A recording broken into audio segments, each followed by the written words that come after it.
every man on the planet has met a woman who was perfect at first until she did this one thing. And, if you ignore it, it ends up biting you in your butt. So I want to talk about what these 3 things that I've come up with are, that when you're dating, and if you tend to ignore these patterns, behaviors, a gut feeling in you that is saying something is off, this doesn't feel right, always go deep into that and ask yourself, why am I feeling this way, right? And really try to understand, what is it about this behavior that is giving you a bit of a hesitation, okay? So the first point, and again, I'm back to doing it kind of the old style. I really did miss my podcast way, but because it wasn't connecting to my camera. Anyways, long story. I'm not going to get into it, but I'm back and I'm excited. So the first point, the only thing is, I keep touching. Okay. The first point is that she is somebody who blames everybody but herself, okay? So she can tell you a story with 10 different characters, right?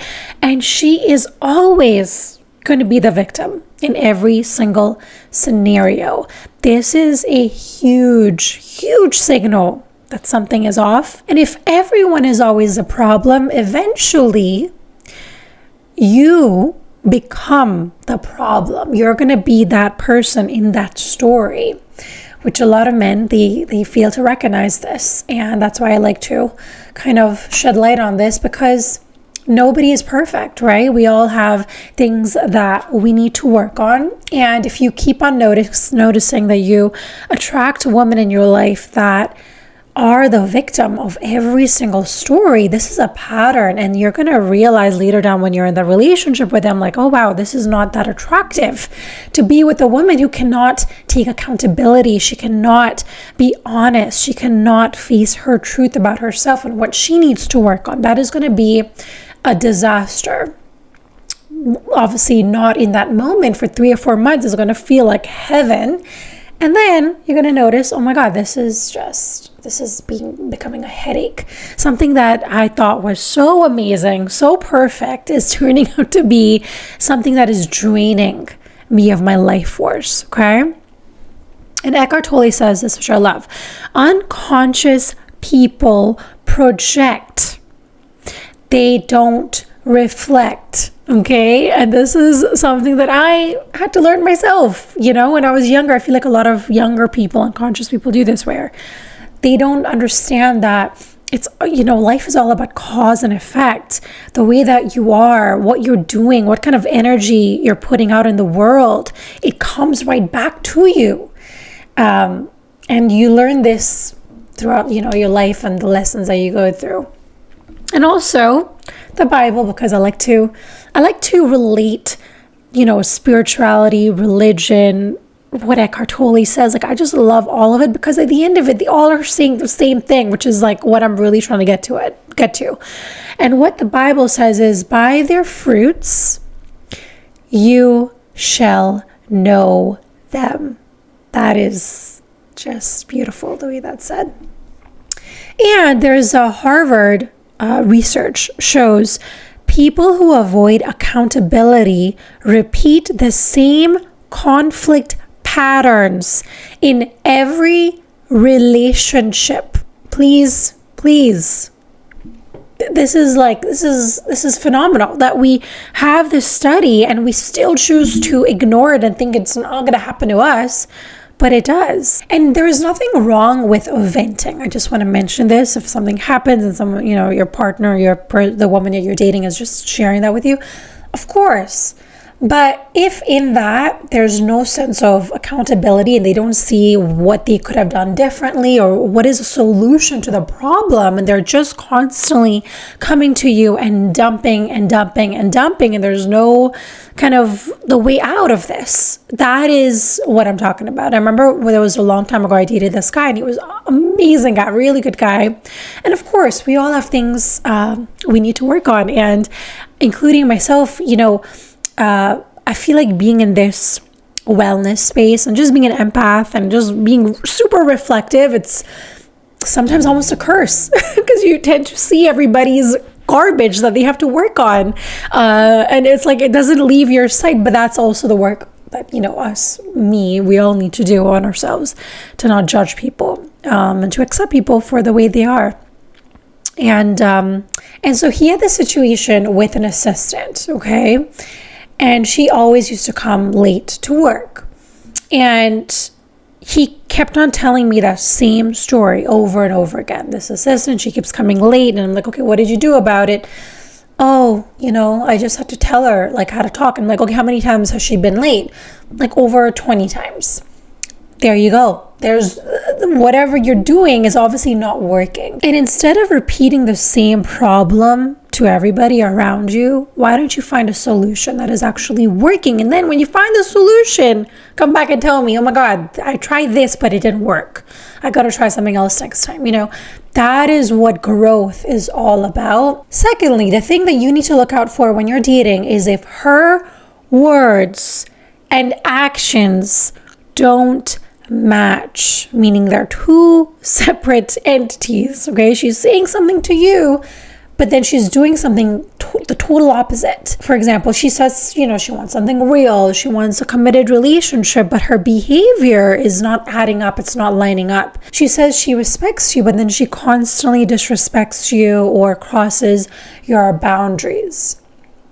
So again, this is where you see, okay, well, she's saying these things, but she's totally misaligned. And this is where self-reflection and journaling comes in. It is the best tool on the planet, either whether you're a man or woman, it doesn't matter.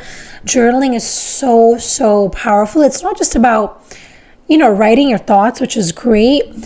But what happens when you journal is you're releasing a lot of this negative energy that you're holding on to, or just the chaos in your mind. So it's such a game changer. I mean, it's definitely for me and many of my clients. And just in general, your brain trusts patterns, not promises. And there was a research that shows that inconsistent behavior increases male anxiety more than clear rejection. Oh my God, that's really awesome. I didn't know that. But that totally makes sense if you really think about it, because as I have said in my other videos, where as we always talk about women needing safety in a relationship, but men also need to feel safe in that relationship and not on they constantly feel like they're walking on eggshells. And when you first start dating somebody, you are observing what the other person is going to show you, right? And most of the time, that person is going to show you things that are attractive to you. And as women, we know what attracts. I mean, if you're a woman, then you've been around the block. You know how to get a man excited. Women know what to say. For the most part. And especially if you're somebody super attractive and you're punching, then you most probably are, you might even ignore a lot of these red flags, or just personality traits. You might just think, oh, it's just her, and, this is just how women are, and have to just deal with it.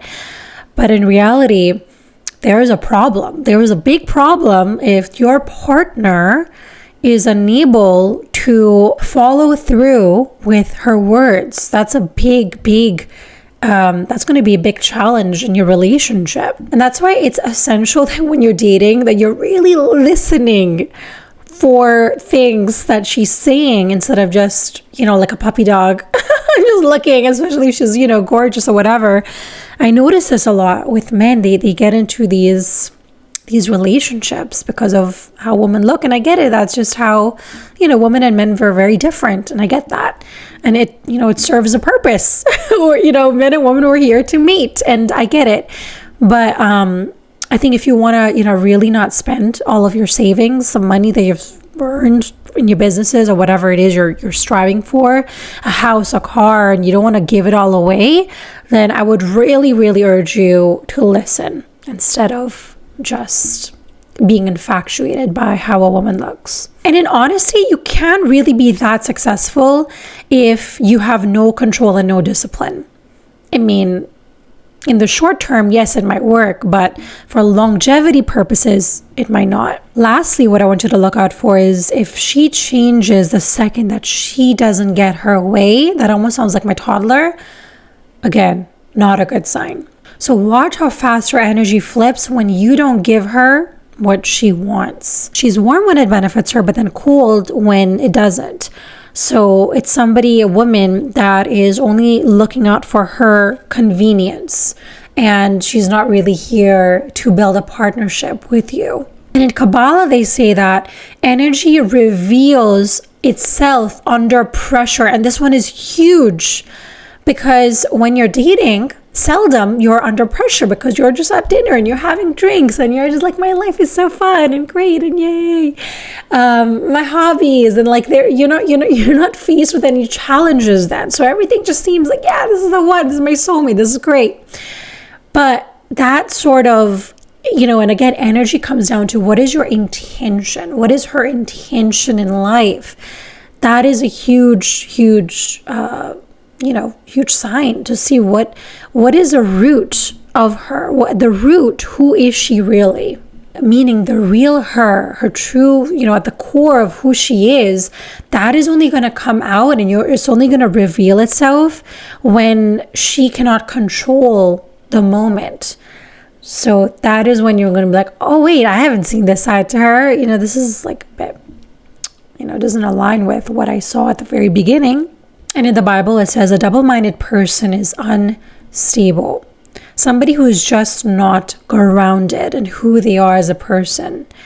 That is not, going to be a good match. And again, when I'm saying these things, a lot of the times we attract who we are being. So we might think that, oh, why do I keep attracting these people? But then with extra awareness, you realize, oh my God, I am this person. I am attracting these people because there's a part of me that is selfish, that is jealous, that is insecure, that, that has all these desires, and I only think about myself. And of course, it's important to reflect on why you're attracting this one, but also remember that the only thing you could do is to make a different decision. That's all you got to do. You don't have to, hate yourself. Oh my God, am I, it's nothing to do with guilt. It's like just recognizing like, hey, am I being this person right now? Like just reflecting on it. And if not, that's phenomenal. If you are, great, work on it. But at the same time, all you got to do is just say, hey, this is not the kind of partnership I'm looking for right now. You're not the kind of person I'm looking for, whatever it is, and move the F on, right? It doesn't have to be so complicated and difficult. And there's a stat, by the way, I have been in a lot of hot and cold relationships, but they say that hot and cold behavior is one of the strongest predictors of trauma bonding cycles. Okay? And there's actually something else that I'm going to talk about in another video, which is really, it's science-based, and anyways, I'm going to talk about it in the next video because this video will be too long.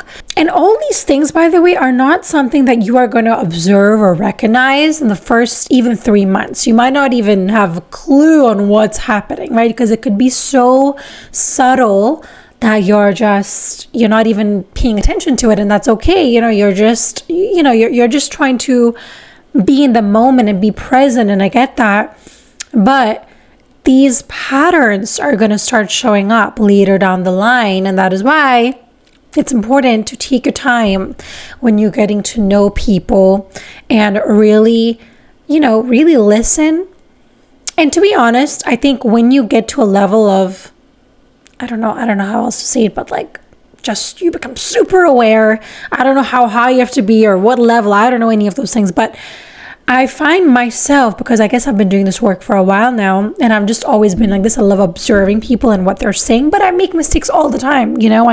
I'm somebody also, I wouldn't say it's my downside. It's just, who I am. And I like I like that quality of mine, but sometimes it gets me in shit, which is I always see the best in people. Even when I see somebody flawed, I always want to see the best in people, and I want to push them to be a better person. And so sometimes I see those red flags, but I also know that a lot of us have these red flags, right? We have things we need to work on. But oh my God, okay, this is something that I recently heard, spiritual partnership. I heard Oprah talking about it with, I'm forgetting his name. Hold on, wait, let me find out his name, because he is phenomenal, and I'm sure nobody who's watching my videos was going to watch it because this is a long time ago, and I'm binge watching Oprah, the old seasons, like nobody's business. But I just love. You want to change your life today? My favorite. All right, so his name is Gary Zukav, and he wrote the book The Seat of the Soul about spirit, compassion, spiritual partnership, right? And as you guys know, I like to go deep into these conversations. And so he was talking about spiritual partnership, okay? And it just blew me away because when me and my partner met, right? I was super unconscious. I was pretty toxic myself. We both had a lot of toxic tendencies within us, right? And that's why we were such a good match, because we could see our own flaws. He was the mirror and I was his mirror. And that is why when I met him, it was like butterflies. It was like, oh my God, I know this person for a million years. It just felt so good. He felt so safe. He felt like my home. And I really hope everybody can feel that, have that feeling, because it's such a good feeling to have. But I do believe there was a bit of trauma bonding in there and a bit of a soul correction tycoon. It's a mixture of things that I talk about on this channel. But anywho's, we both met. I spoke about none of these things. I didn't speak about God. I didn't speak about growth. I was focused on different things. And after I became 30, was it 32? I think it was 32, 33, I can't remember. Yeah, I think it was 32. That is when I decided I wanted to get a divorce. And I realized that I wanted to grow as a person. And what he says in the book, it resonates with me. So what he said is that when two souls come in, they're meant to mirror these things, with each other to grow. But then when one soul doesn't want to do that sort of self-reflection or growth or, all those kind of things, then the other person, the other soul, cannot attach them anymore. They don't feel safe anymore with that person. They just don't want to continue. And so that is when they end up leaving. And I think that now in my life, if I ever do get into another relationship or anything like that, that's what I'm looking for. I'm looking for a spiritual partnership. And I feel like I can only be with somebody who is open to grow themselves and who's able to be honest with themselves and recognize their patterns. And also when they see flaws in me, they're able to have a soft landing. That's what I heard. And I love that. It's like, you're not going to make me feel shit about my flaws. And instead you're going to kind of almost pick me back up, right? That's what a spiritual partnership is all about. So if that, ever ends up happening, which I'm sure it will, come on, it is not something I'm looking for right now. Honestly, I'm just loving this phase of my life right now, and I may make another video, but I don't think anybody cares, to be honest. So I don't think I'm gonna make it. But anyways, and I feel like if you're watching my videos, you most probably are a man or a woman. If you're a woman watching it, you are looking for a spiritual partnership. And I really hope that these 3 points can shed some light and just open you up to just being more aware of noticing these patterns and not being so judgmental as well and hypercritical on the people you meet, because that's another thing we can go too far into, is like just judging people. And I've definitely been that person. So it's just about recognizing like, hey, we both have flaws that we both need to work on. And if the other person is willing to work on it, then that's fantastic. If they're not willing to work on it and they're like, what the hell are you talking about? I'm not a victim. Everyone just is against me, and my world is just, it's so difficult to live this life, or, whatever their belief is, and that doesn't resonate with you, then of course that's not a good match. Anyways, I really hope that you guys enjoyed this video. Please let me know if you guys are liking more of these videos, because to be honest, I started off making these videos and I was getting a lot of, good views, good feedback on it. And then when I started getting my board out, I feel like people are like, okay, girl, bye. So I just want you to tell me, that board is going to still come out once in a while, because I love having that board around. But let me know if you guys like more of these podcast type videos, or do you like me, giving out more like value and knowledge and those kind of things. So let me know down below. Thank you guys so much for watching. And always remember that you are so loved, you're so valued, you're so cherished, and you're here to do something big in the world. So please, please don't ever give up. Don't stop. And I love you. See you guys.